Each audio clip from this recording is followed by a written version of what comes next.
All right. Keith, first off, is well, we all know AI. I mean, it's booming. Unlike before, and they use it as a tool, but for some reason, like companies are trying to transition to it, and people have this understanding that one day this program, this chatbot, whatever they call it, these AI models will replace them. Could you shed light on that? Yeah, so there is a major kind of trust gap right now. And I think that, that's largely because the message that workers are receiving from, leaders within their industries are that, AI is going to enhance their work and improve their productivity, and help them grow in their careers. And then the reality is that they're seeing some, widespread layoffs in various fields. So, there's definitely that trust gap, excuse me, because executive assurances only go so far. A company's actual actions are what matters most to the majority of employees. And the problem there is we're seeing the layoffs. I mean, thousands have been laid off. I mean, everybody's surprised. And that's sending a signal that, well, there is reason to fear AI taking over, right?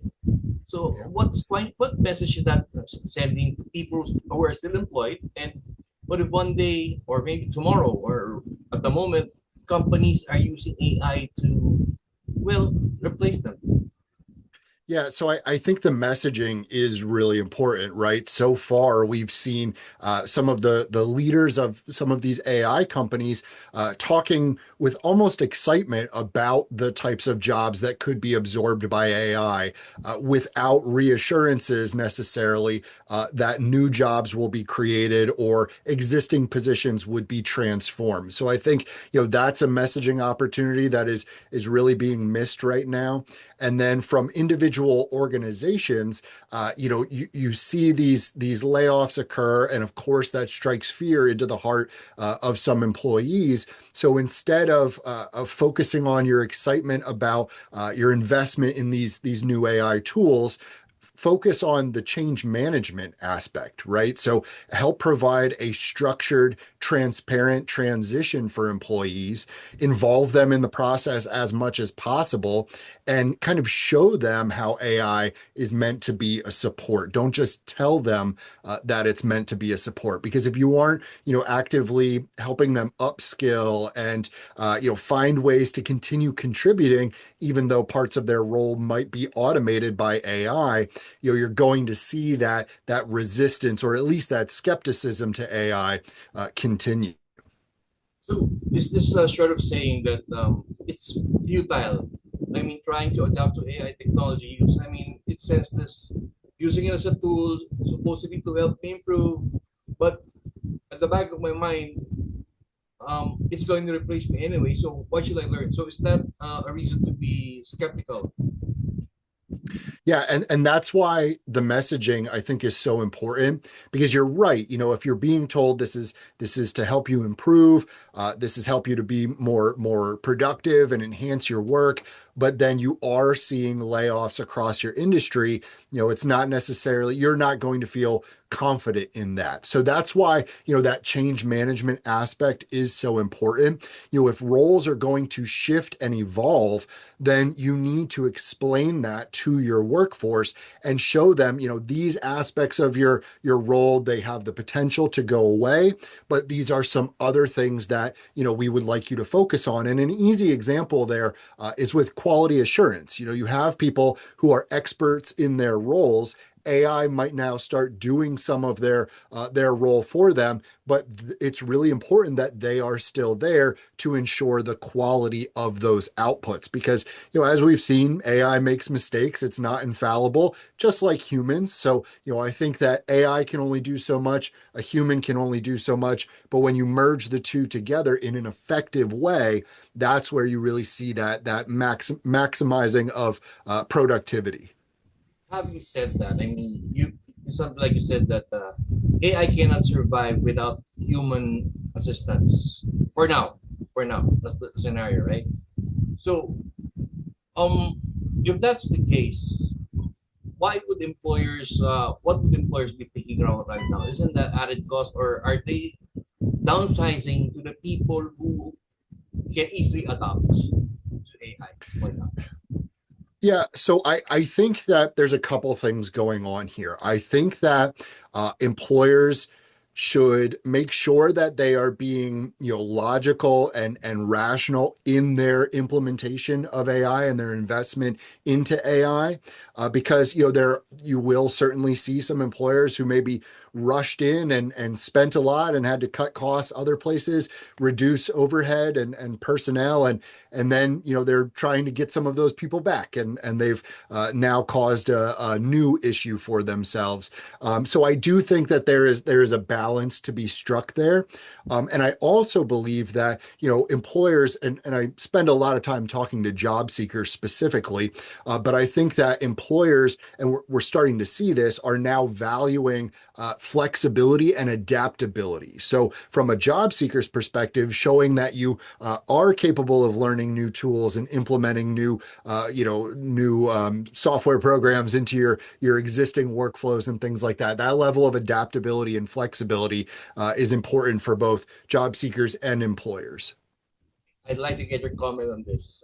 Yeah. It's been very critical. I don't know I don't know if you read about what Matthew Prince of Cloudflare said. He said, No, I don't think I've seen that. okay, this is what he said when about employees being laid off.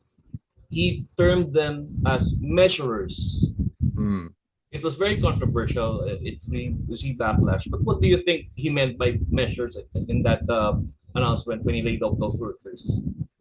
Yeah, so I think that we are seeing it's interesting because technological advancements in the past have largely affected more of what we refer to as, blue collar kind of work. But now we are seeing more of that white collar, traditionally white collar kind of work be impacted. So, a lot of people who are at some of those kind of middle level management positions, they are concerned about, will my role be needed? If part of my position is to, measure output, provide critical feedback for employees, things like that. If that can be automated, or if there's no more need for that, because other aspects of our organization are being automated, that can be sort of a tipping point for a lot of people, or a area of a lot of concern for people in those traditionally white collar roles. And that's where I think that, again, we're kind of missing the mark here on the messaging, because, these people get to these positions because they have valuable historical knowledge or expertise in their areas. And I think that most employees out there would much rather be trained and supported in sort of a broader sense by another human, and then supported in sort of the minutia of their day-to-day functions by AI. So just understanding where those uniquely human skills are the most necessary, I think that's really important. So, I in your statistics, the data that you gave me, there's a Yes. growing resentment, right? There's a resentment in employees right now. And do you think that in a way would affect the organizations wherever they're connected? I mean, in terms of efficiency, because their security is at risk, their job security is at risk, and Right. well, does that affect their morale when they go to the workplace?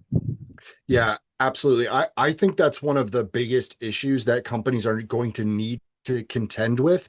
If they aren't taking that strategic change management approach, and are instead, allowing this fear and this concern and this resentment among their workforce to blossom and grow, that's when you're going to start experiencing, turnover issues that might seem like a good thing at first because you're able to cut some costs. But then if you lose that institutional knowledge, if you lose that expertise, that is difficult then to get back if you've already kind of damaged morale on a broad scale at your organization or within your industry.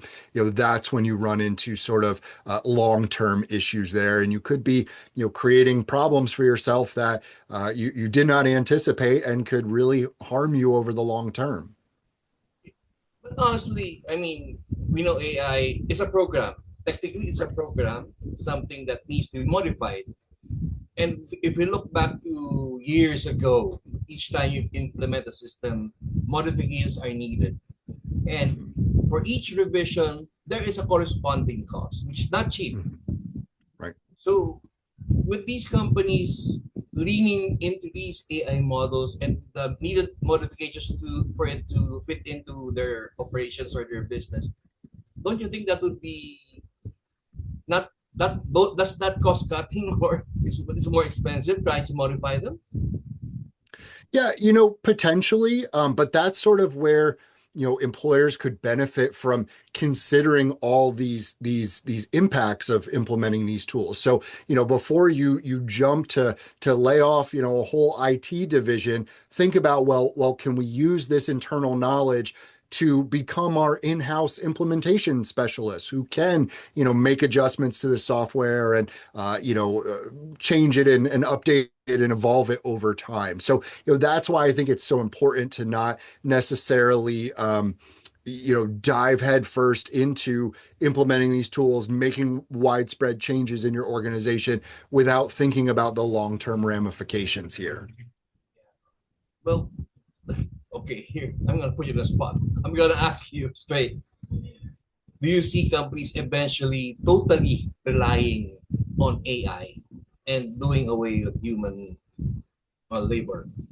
Yeah, this is a good question, Brian. And I don't see companies on now. I am an optimist at heart, but I don't see companies fully relying on AI and removing the human element.